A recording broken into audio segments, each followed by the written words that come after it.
Hello everyone. CSR net physical science के आज के इस लेक्चर में हम सितंबर 2022 के एग्जाम में जो क्वेश्चन पूछे गए थे न्यूक्लियर और पार्टिकल फिजिक्स से, इनको हम डिस्कस करेंगे। टोटल 3 क्वेश्चन पूछे गए थे पार्ट सी में, 5 मार्क्स ईच। तो इन क्वेश्चंस को हम लोग यहाँ डील करने वाले हैं। इससे पहले मैं आपको बता दूं कि अगर आप पेड कोर्स की तरफ जा रहे हैं सो एडिशनल 25% डिस्काउंट के लिए आप कूपन कोड विशाल के का यूज कर सकते हैं। तो चलिए स्टार्ट करते हैं फर्स्ट क्वेश्चन से। इसमें कहता है कि thermal neutrons may be detected most efficiently by, यानी इनमें से कौन जो है थर्मल न्यूट्रॉन्स को एफिशिएंटली डिटेक्ट कर पाता है।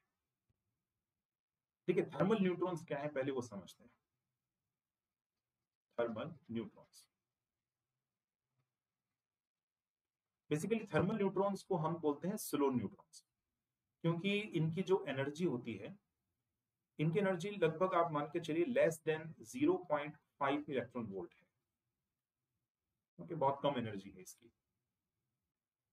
तो न्यूट्रॉन को एक्चुअल में डिटेक्ट करना थोड़ा मुश्किल होता है। उसका कारण यह है क्योंकि न्यूट्रॉन पर चार्ज नहीं है। खासकर जीएम काउंटर तो इसके लिए बिल्कुल ही यूज नहीं किया जाता, बिकॉज जीएम काउंटर की जो ट्यूब होती है ना, वो सिर्फ और सिर्फ आयोनाइज्ड पार्टिकल्स को ही डिटेक्ट करने के काम आती है, और न्यूट्रॉन्स पर कोई चार्ज है नहीं। तो जीएम काउंटर तो इसमें ऑप्शन आप वैसे देखते के साथ नेग्लेक्ट कर सकते हैं। ठीक है, न्यूट्रॉन्स जो है उन पर कोई चार्ज नहीं है, and GM counter is sensitive to detect the ionised particles, that's why we can not use the GM counter.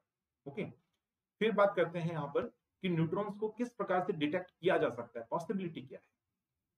तो एक काम कर सकते हैं, कुछ सर्टेन मटेरियल्स होते हैं, कुछ सर्टेन एटम्स होते हैं, ठीक है, और ये एटम्स जब न्यूट्रॉन के साथ मिलते हैं ना, तो न्यूट्रॉन इजीली एब्जॉर्ब जो है हो जाता है इन एटम्स के द्वारा, और इस न्यूक्लियर रिएक्शन में जो इमिट होगा that was a charged particle. एक चार्ज पार्टिकल यहाँ पर इमिट हो जाता है, चाहे फिर वो प्रोटॉन है, ये अल्फा पार्टिकल है, वट।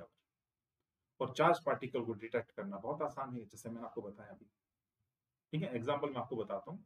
जैसे कुछ एटम्स हैं, सर्टेन एटम्स, वही सिर्फ और सिर्फ थर्मल न्यूट्रॉन्स को एब्जॉर्ब कर सकते हैं, and then they will give the charged particles, okay, like the protons, alpha particles and so on. अब ये कौन से एटम्स हैं? ये वो एटम्स या मटेरियल्स होंगे जिनका प्रोबेबिलिटी ऑफ क्रॉस सेक्शन या एब्जॉर्प्शन क्रॉस सेक्शन बहुत ज्यादा है, high probability of cross section, आप ऐसा कह सकते हैं। ठीक है ना, तो लिख देते हैं ओनली दोज एटम्स और materials are take that have high neutron absorption cross section. अब ये high neutron absorption cross section किन किन मटेरियल्स का है, तो वो हम लोग यहां पर बात करते हैं। देखो, एक तो हमारे पास है boron, most common example, boron 10-5 most common example. फिर इसके बाद है लिथियम 6-3। ठीक है, एक और हमारे पास आता है एलिमेंट GD, ये भी हमारे पास है। ठीक है, तो इनमें से कोई भी आप जो है ना यहाँ पर मटेरियल या एलिमेंट उठा सकते हैं, और ये जो एलिमेंट होगा, ठीक है, एलिमेंट, तो इनके एटम्स के साथ में न्यूट्रॉन बहुत इजीली इंटरेक्ट कर जाए, क्योंकि इनका हाई क्रॉस सेक्शन, मैंने आपको बताया cross section means probability. Okay, तो high neutron probability cross section है। एग्जांपल के तौर पे जैसे मान लो बोरोन है, तो बोरोन के साथ में जैसे ही न्यूट्रॉन, ठीक है, इंटरेक्शन करेगा, तो तुरंत ये एब्जॉर्ब हो जाएगा, and then they will emit lithium 7-3 और प्लस में helium 4-2। Helium 4-2 means alpha particles. Alpha particle यहाँ पर जो है बाहर आ जाएंगे ना, अल्फा पार्टिकल्स यहाँ से हमारे पास रिएक्शन के अंदर आने लग रहे हैं, और इन अल्फा पार्टिकल्स को डिटेक्ट करना बहुत आसान है। तो आप ये टेक्निक अडॉप्ट कर सकते हैं to detect the thermal neutrons. ठीक है, तो जहां पर ये आपको 3 एलिमेंट्स दिख जाए, तो आप समझ लीजिए वो मोस्ट एफिशिएंट हमारे पास है for the detection of thermal neutrons. देखो, इसमें option number 1 most efficient method, lithium 6 loaded plastic scintillator. हालांकि ऐसा नहीं है कि थर्ड और फोर्थ ऑप्शन यहाँ से जो है मतलब ये डिटेक्ट नहीं कर पाएंगे थर्मल न्यूट्रॉन्स को, बिल्कुल कर सकते हैं, बट इनको फिर आपको जो है ना लिथियम 6 या बोरोन, इन सब के साथ में आप उनको मतलब इनकी परत आपको जो है इनके ऊपर लगानी पड़ेगी, एक तरीके से इनको कोटेड करना पड़ेगा।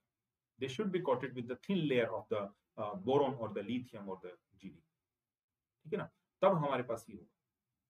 तो मोस्ट एफिशिएंटली इसमें आंसर जो है ऑप्शन नंबर 1 आना चाहिए, ठीक है ना। मोस्ट एफिशिएंटली डिटेक्शन पूछा गया था ना, तो option number 1 is the correct answer.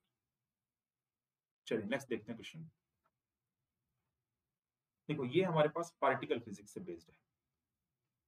Question में कहता है कि इलास्टिक स्कैटरिंग प्रोसेस, जिसमें पायोन प्रोटॉन जो है इनका आपस में स्कैटरिंग होने लग रहा है, तो इसे हम ट्रीट करके चल रहे हैं हार्ड स्फीयर स्कैटरिंग।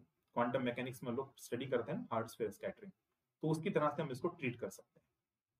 कहता है पायोन्स का मास जो है ना वो 1/6 टाइम्स होता है प्रोटॉन के मास के, और जहां प्रोटॉन का मास होता है 938 mega electron volt per C square. Total scattering cross section पूछा जा रहा है। देखो टोटल क्रॉस सेक्शन अगर हम बात करें, total scattering cross section hard sphere के केस में, तो ये आप लोग स्टडी करते हैं sigma T is equal to होता है पाई आर स्क्वायर। क्लासिकली ये रिजल्ट आता है पाई आर स्क्वायर। ओके, तो अब यहाँ पे ये कैपिटल आर क्या चीज है? Capital R is the radius of that sphere, वो जो स्फीयर होगा ना उसका रेडियस है। अब क्योंकि इस स्फीयर के अंदर पायोन भी है और प्रोटॉन भी है, इसलिए जो रेडियस होगा दैट इज इक्वल टू, ये हमारे पास होगा radius of the pion plus radius of the proton, दोनों का कॉम्बिनेशन, ठीक है। अभी देखो जो प्रोटॉन है, एक सिंगल प्रोटॉन किस एटम में लाई करता है? हाइड्रोजन के अंदर, ठीक है। तो अगर वो हाइड्रोजन में है दैट मींस आरपी को आप इजीली लिख सकते हैं R naught A raise to power 1/3, जहां ए डिनोट करता है मास नंबर को, और क्योंकि one proton is equivalent to the hydrogen atom and hydrogen atom has mass number 1, so that's why you can write it as r naught 1 raised to power 1/3, यानी कि r naught के equal.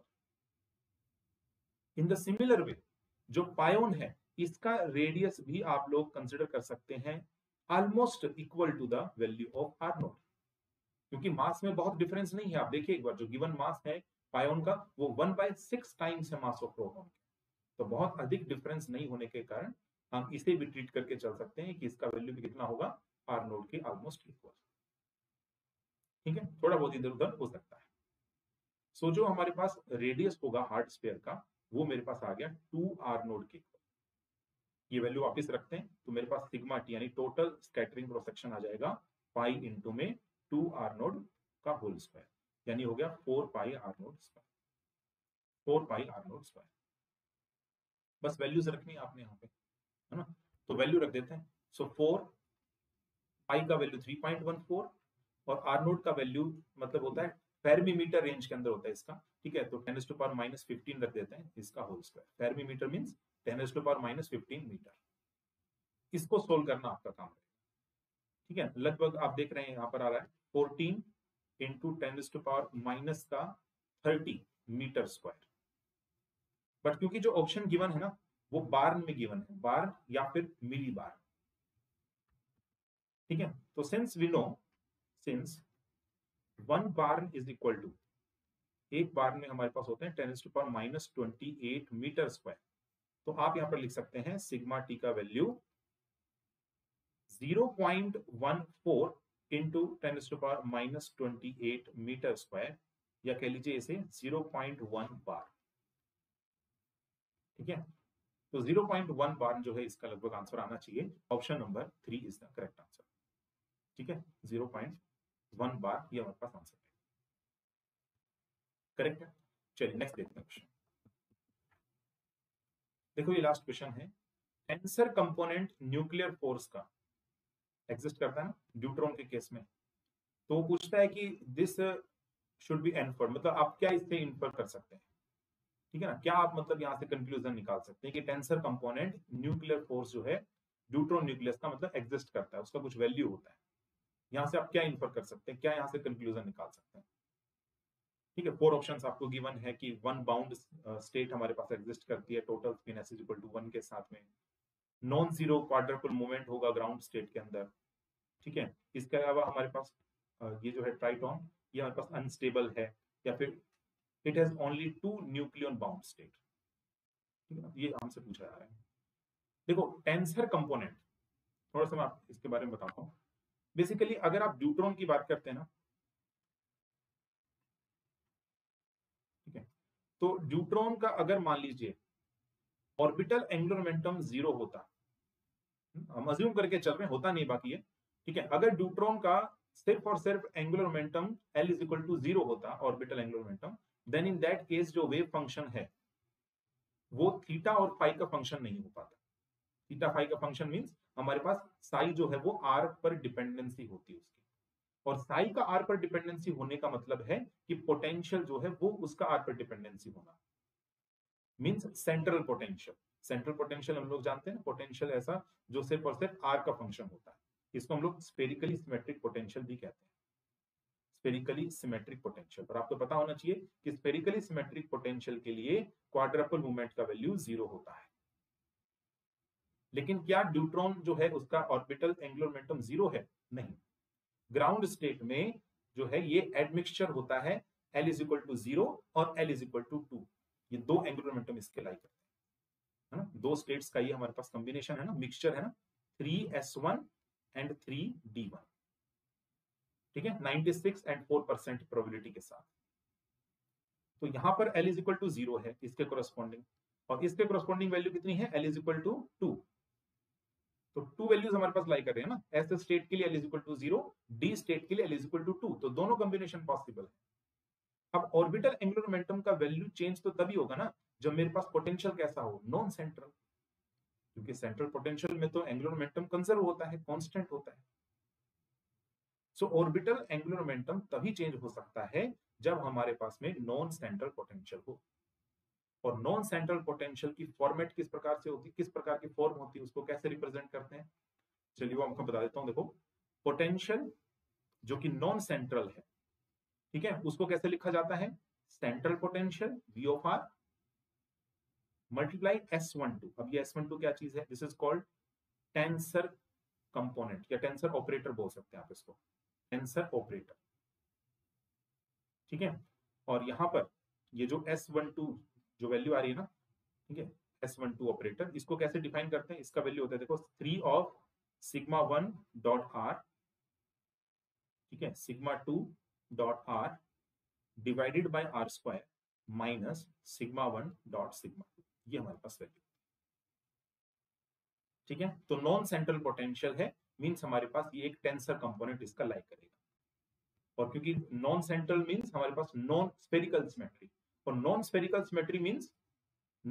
Symmetry means quadrupole movement does not equal to 0। और ऐसा होता भी है, आपने देखा होगा ड्यूट्रॉन के केस में जो क्वाड्रपल मूवमेंट है वो नॉन जीरो आता है। कितना होता है क्वाड्रपल मूवमेंट? एक्सपेरिमेंटली जो मेजर किया गया है, दैट वैल्यू विल बी, ये वैल्यू लगभग होती है 2.88 मिली बार, ये हमारे पास वैल्यू होती है, डज नॉट इक्वल टू 0, ठीक है। तो यहां से समझ के चलिए कि ड्यूट्रॉन जो है वो एडमिक्सचर है टू स्टेट्स का, ग्राउंड स्टेट के अंदर, विद द 96% एंड 4% प्रोबेबिलिटी। क्योंकि L का वैल्यू एक केस में 0, दूसरे केस में 2 है, और ऑर्बिटल एंगुलर मोमेंटम चेंज तभी पॉसिबल हो सकता है जब मेरे पास पोटेंशियल कैसा हो? Non central. और non central means non spherical symmetry. Non spherical symmetric potential means quadrupole movement does not equal to 0। क्योंकि क्वाड्रपल मूवमेंट होता क्या है? Quadruple movement means the deviation, ये डेविएशन है from the spherical symmetry. Nucleus का जो spherical symmetry होता है उसका जो डेविएशन है उसका मेजरमेंट किससे किया जाता है? इस टर्म के साथ, क्वाड्रपल मूवमेंट के साथ, ठीक है। तो इसलिए टेंसर कंपोनेंट जो होगा S12, है ना, देखो ना, टेंसर कंपोनेंट मींस S12। तो अगर S12 नॉन जीरो है, S12 नॉन जीरो है, इसका मतलब सेंट्रल, नॉन सेंट्रल पोटेंशियल भी नॉन जीरो होगा, मतलब नॉन सेंट्रल पोटेंशियल मेरे पास लाई कर रहा है इस केस में। और नॉन सेंट्रल का मीनिंग होता है हमारे पास नॉन स्फेरिकल, और नॉन स्फेरिकल सिमेट्री के केस में क्वाड्रपल मूवमेंट 0 नहीं आता, ठीक है। There is some value of quadrupole movement in the ground state. So option number 2 हमारे पास correct, has a non zero quadrupole movement in its ground state, ठीक है। तो काफी इंपॉर्टेंट क्वेश्चंस थे आपके जो कि पूछे गए थे सितंबर 2022 के एग्जाम में, ठीक है। आगे भी इसी प्रकार से पार्ट सी के जो सॉल्यूशंस रहेंगे सब्जेक्ट वाइज, उनको हम लोग फर्दर देखेंगे, ठीक है। स्टडी से रिलेटेड अगर आपको कोई प्रॉब्लम आती है या फिर क्लास से रिलेटेड, तो उसके लिए आप इस टेलीग्राम चैनल को ज्वाइन कर सकते हैं। आल्सो आप इस यूट्यूब चैनल को सब्सक्राइब कर लें, क्योंकि यहाँ पर सीएसआर नेट फिजिकल साइंस के लेक्चर्स डेली अपलोड होते हैं, तो आपके बहुत काम आएंगे तैयारी के दौरान। बेल आइकन को प्रेस करें ताकि आने वाली जो नई वीडियोस हैं इनका नोटिफिकेशन आपको टाइम टू टाइम मिलता है। सो मिलते हैं नेक्स्ट लेक्चर में। Thank you.